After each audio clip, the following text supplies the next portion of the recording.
Hello everybody, it's story time again with the amazing picture board. This is the third story in our series and I hope that you are enjoying this. So let's put Jesus on here. He's my main man. I remember telling a story like this in a school that I'm quite close to. It's a special school in Mitcham, and I remember once, years ago now, I put Jesus on as my main man, and one of the children ran up and he took hold of Jesus off of the storyboard and ran away. And I thought, oh no, I've lost my main character. So nothing could begin again until we managed to get Jesus back on to the storyboard. So here he is, here's Jesus. Last time we met Jesus' friends and I told you something about them. Well, let's meet them again now. Today I want to tell you about what Jesus did. Some of the things that Jesus did. Amazing things that can also help us today. So let's build the story, shall we? Here's Peter. And can you remember Peter's brother's name? Yes, I hear you say. It's Andrew. Let's put Andrew over here.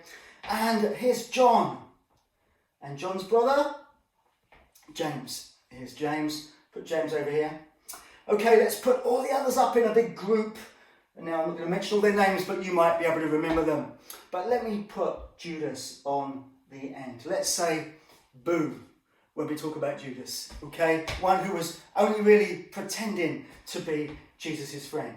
Well, here's Jesus, and he's teaching his team, his class, and I nearly forgot the ladies. How can we forget the ladies? Okay, so can you remember this lady's name? Mary, well done. And this one? Mary, absolutely right. And this one? Mary again. This is Mary, Mary and Mary. And what about this one? Yeah, this is Joanna. Now I want to tell you about another lady that was part of this group. In fact, there were probably 5 of them that were part of Jesus' team as well. And this is old Susanna. Oh, no, not old Susanna, but Susanna. And these 5 ladies, they used to spend their money. They used to buy food.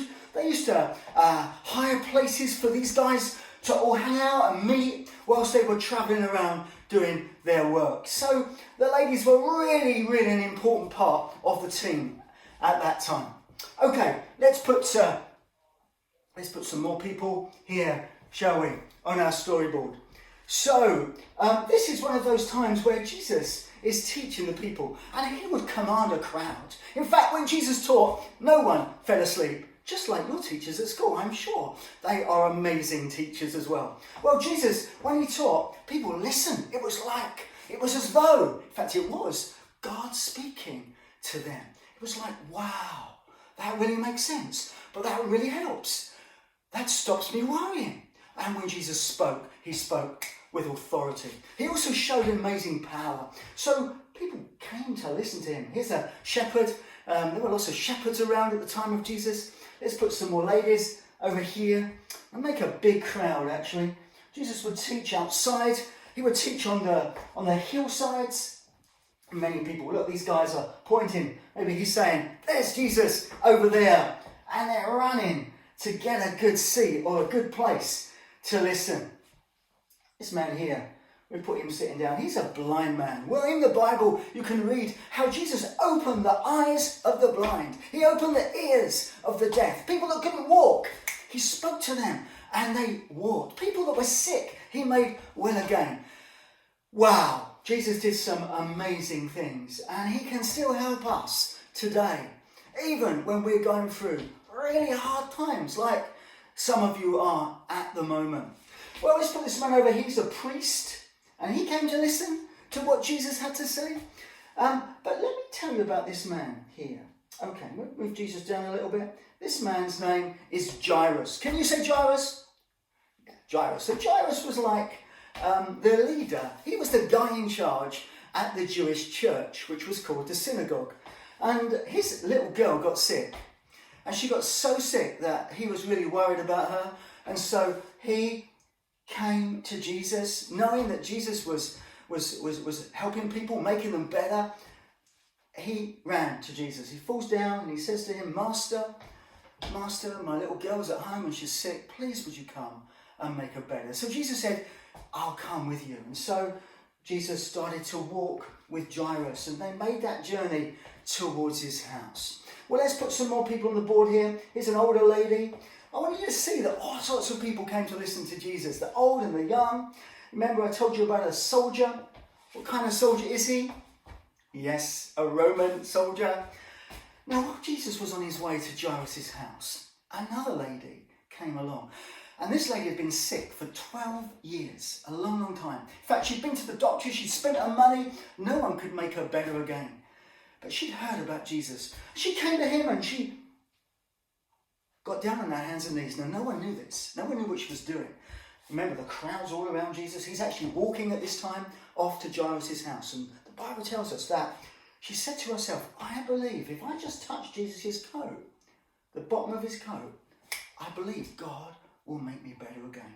And so that's what she did. She reached out, she touched the bottom of his coat, and then she withdrew back into the crowd. Jesus stops. He stops, and he looks around and he says, who touched me? Now his friends in his class, they said to him, Master, everyone's touching you. Look, everyone's up close and, there's a big crowd following. So everyone's brushing up against you.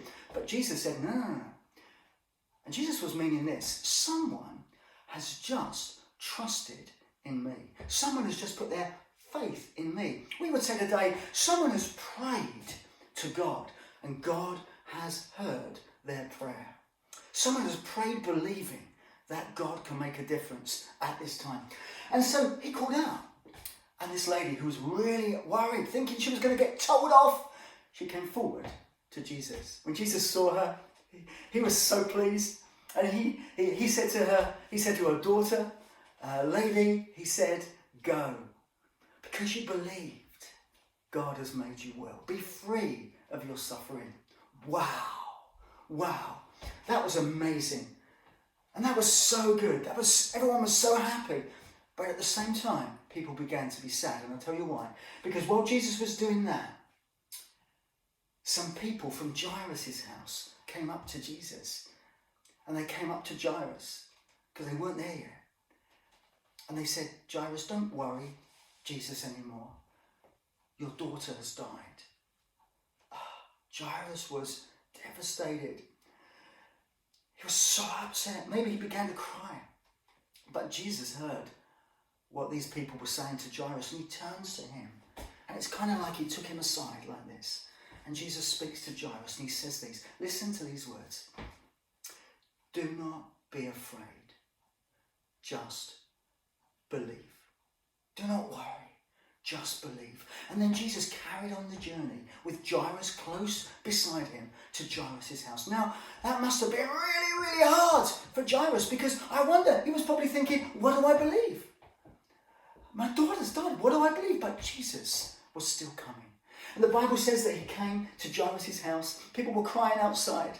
And Jesus put them all out and he took in Jairus and his wife, and he took Peter, John and James. He took them in with him. And he goes into the room where the little girl was who had died. And Jesus speaks to her and he says to her, little girl, get up. And she wakes up. She comes back to life again. They are amazed. Then Jesus says, she must be hungry. Give her some food to eat. Well, news about this spread and spread and spread all over the place, what Jesus was doing. And, he's speaking with such words that make a difference on the inside. He's helping people that are sick. The poor, this man's got no shoes on. The poor came to listen to him. They probably stood next to the rich, who also came to listen to Jesus as well. Young people came and old people came. People from different countries, they came. The old came and the young came. They all listened. Even those who, there we are, let's put this man over here. Even those who were very religious, they came and they listened to Jesus as well. Well, I hope you've enjoyed this story. And I hope that these stories will help you to put your trust in Jesus, to pray your prayers to God as well, knowing that he hears every single prayer. And we can trust him because he wants to help us. Some of us are like on that journey that Jesus had with Jairus when he'd heard bad news, but Jesus had said, don't worry, just believe. And at this time, God is saying, don't worry, just believe. Put your trust in me. Thank you for listening, everybody. The next time that I come back will be Thursday, and we'll have another story about people Jesus met.